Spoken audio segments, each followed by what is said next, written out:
and welcome. I'm Reverend Allie Bierman, and I'm so glad you joined me here today for our gathering of Metaphysical Ministry International.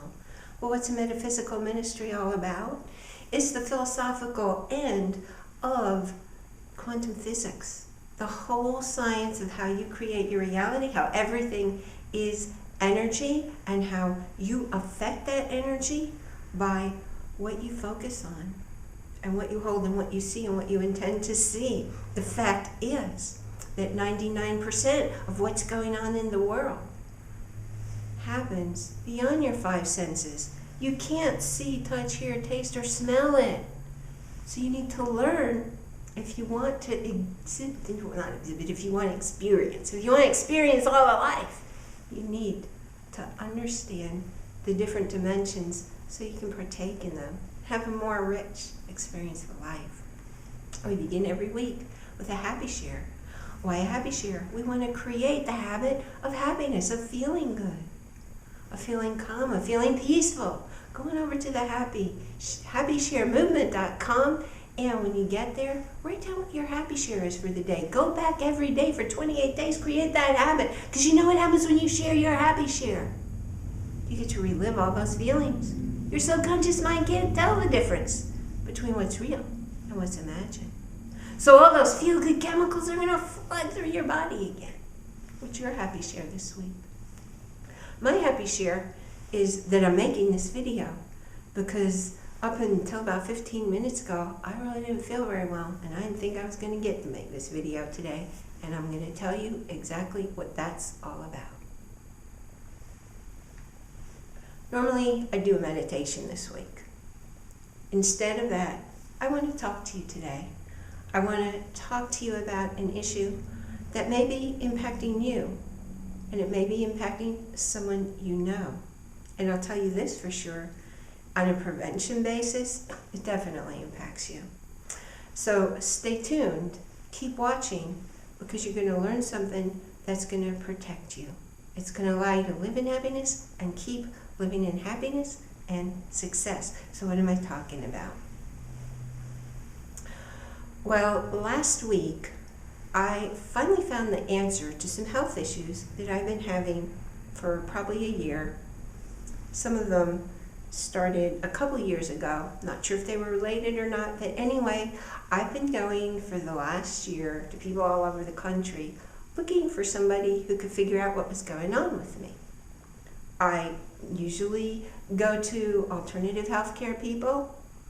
I was feeling so desperate, I actually went to doctors. That tells you something. That tells you that everybody who was seeing me could not figure out what was going on. Well, last week, I found out what was going on. And what was going on? It was a brain tumor. So, what I want you to know about today is what happens when something goes wrong with your brain and what happens when you create a tumor. See, what I realized was this is the second time that I've created a trauma to my brain. So don't you think it's about time I found out, what the heck am I doing? What is the brain about? What do I need to learn here that I didn't learn the first time 15 years ago in the attack? Here's what the brain's about. Your brain. It's your computer. It's your true self. What's your true self? Your true self is who you were when you were born, before all the people in your life fed all these programs into you, because until you're about 6 or 7, you're not able to keep anything out, and it all pours in. And what do those programs create? All these programs in your subconscious mind, they create what's running you. They create your self-image. Well, 15 years ago, when I was attacked, that person who attacked me hit me in the head. She hit me repeatedly in the head. Not in my stomach, not in my knee. She hit me in the head. Why? All my life, I've been a composer and an artist. All my life. I was raising my kids, I was writing the music for them, I was doing the paintings for them, I was sharing paintings, I was making greeting cards. All my life, I resolved every issue in my life by writing a song. If I wanted to teach somebody something, I wrote a song. After my kids went off to school, I stopped writing the music because I went out to become a psychotherapist, and I was good at it. But you know what? I was working with chronically mentally ill people, and I couldn't exactly sit down and write a song and sing them a song to help them. I had to work differently. I couldn't do some art to teach them something to help them to expand. I did on a limited basis, but in the big picture, it wasn't how I was able to work in the facility where I was. So what happened? I went out of alignment.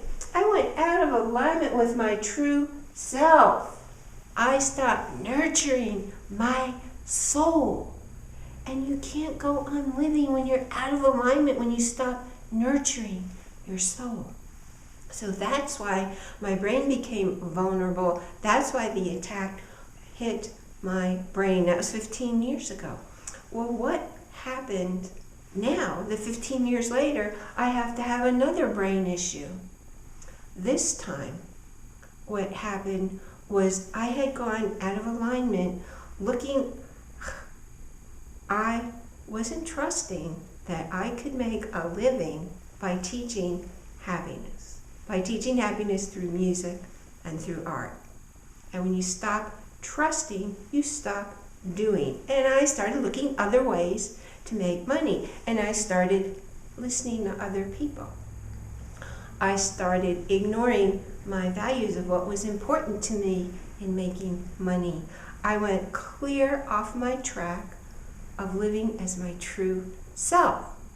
Now, when I first got the news that I had a brain tumor, my first reaction was I was scared as heck. I was alone in my car, driving in great frustration, trying to find the place to vote for our local elections. Couldn't find it. It was buried back somewhere in a subdivision, no signs, and a phone rings. The next day, I stepped back and I looked and I thought, holy mackerel, it's the second brain trauma. I got to find out what is the brain about and what is a tumor all about. And then I said to myself, you know what? This is a huge gift. I didn't learn the first time how to live for my true self. Working in network marketing companies wasn't living from my heart. Working in the mortgage business wasn't living from my heart. Working as a real estate investor wasn't living from my heart, no matter how much effort I made to talk myself into liking it. I didn't like it. I didn't like it. I didn't like it. I didn't like it. It was totally out of alignment with who I am, with my values, with why I'm here in the world. So that's why I created something with my brain. Well, what about the tumor piece? And a tumor, by the way, what I'm going to tell you, wherever it is in your body, you see what's going on with the issues at that part of your body, and you'll understand why a tumor is a manifestation of unresolved issues. Unresolved issues. Their hurts, their emotional sorrows, their pains, their sadness. And how did they get there? From events that happened in your life that you interpreted as painful that you need to forgive. Nobody does anything to you. Nobody. No, because nobody can touch your spirit. You are a divine spirit having a human experience. Yes, they can hurt your physical body. But you know what? When you hold on to those issues, they become tumors. Here's how it happens. You are an energy body. You have an energy body. You're in a human body right now. And every little incident, every hurt, blip, goes right into this little, let's call it a pouch. And then the next injury comes along and you don't forgive the person, blip, another one. And then another and another and another. And eventually things burst into a physical form. It starts out as energy. If you clear it while it's still energy, you don't ever have to suffer from the physical ailments.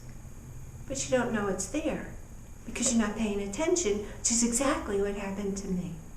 So as soon as I recognized, holy mackerel, I created this whole big packet of not forgiving people. I thought I forgave people, and I did, but not for everything that happened in my life. I was still holding all these things that I needed to clear. How do I know that? Because when I recognized this was going on, I sat down. I spent an hour and a half making a list of everything in my life that I had never forgiven. Some of them were big things that I just kind of forgot about. Some of them were seemingly little tiny things. But you know what? It isn't a little tiny thing once it's been in your energy for a long time and solidifies into physical form. How do you forgive somebody? First of all, you go in, you recognize the fact they came into your life to inflict whatever happened. You're sitting down for this because of love, because they wanted to give you an opportunity to have a choice to grow through that experience, to become someone who you could never have become without living through that experience. People who are in abusive situations, physically or emotionally, they have a choice to move out. It's not an easy choice, of course not, but it's a choice. And the people who move out, they grow and change their lives. It's always your choice. You get to grow because somebody did something seemingly to you, but it was a gift. When you can thank them for who you got to be, then you know you've forgiven them. And I would also recommend doing some energy work around it to verify that you have 100% forgiven them, because if you haven't, that stuff's still sitting in your energy field, it's going to reoccur somewhere. Remember the brain thing? First I had the injury, and then I developed the tumor because I hadn't resolved all of the emotional issues I was holding there, and the emotional issues tying into not getting to be my true self. Every morning when I do my meditations and then I do my rituals, I ask that I get to make a difference for at least one life each day, at least one. I hope I've made a difference for you, because the way to put an armor around yourself, to protect you so that you never develop a tumor, to protect you so you never hurt your brain, is to live your true self, who you are, who you came here to be, and to forgive everyone and everything that ever happened to you. You only hurt you when you hold it in. Now, every week we also have a you're holding a space for, which if you're on the ministry side is up there. I'm going to ask you this week to hold a space for me. If you say prayers, if you send light, if you send love, all of the above, I'm taking it in. Let me tell you something. I was very afraid to ask for help. I knew something was very wrong with me for a very long time. And I was embarrassed. That's what it is. I was embarrassed to ask you for your help, for your love, for your light, for your prayers. Why was I embarrassed? Because I've had this idea, I've had it all my life, that I need to fix everything myself. Well, you know what? We are not meant to live life on our own. We're meant to live in community. So I thought about Wayne Dyer, and I thought about Eckhart Tolle, and I thought about Lynn Grabhorn. Well, these are all people who teach you how you create your reality, right? We're all here because we're all still learning, and we teach what we most need to learn ourselves. And obviously for me, it's living in alignment with my true self, and it's doing my teaching through music and art. So I'm free. I just forgave myself from the embarrassment of not being able to fix it myself, or letting it happen, period. It's huge for me. And I thank you so much for listening. And I'm hoping I'm making a difference there for you, because I have a suspicion that you or somebody you know is in the same position, finding it hard to ask for help when you know you really need it. One thing that I do for myself every day is I go to a site called Successimo. Successimo is a free site. You get to go there for free, and there are all these coaches and all these mentors, and I found a lot of my answers and a lot of my help there, all for free. I'm one of the coaches. In fact, there's someone there, he's called the Face of Forgiveness, Dr. Forgiveness, and I'm using his material right now to help me to do all the forgiving that I hadn't done before. And trust me, I know a lot about it, I help people with it, and sometimes we just need that extra love. So I invite you to go on over to Successimo and get a lot of help for free. And you don't even need to have help. You want to grow your business? There's fantastic information there. How do you get there? You need to be referred. You go over to live. I'll put this so you can read it. liveinhappinessnow.com/Successimo. That's liveinhappinessnow.com/Successimo. I can't recommend it highly enough. It's helped me hugely. I'm getting a lot of love, a lot of support from everyone over there. And I'm going to do something I don't usually do. You go on over to, if you have a question for me, you can email me, okay? At info@liveinhappinessnow.com. That's info@liveinhappinessnow.com.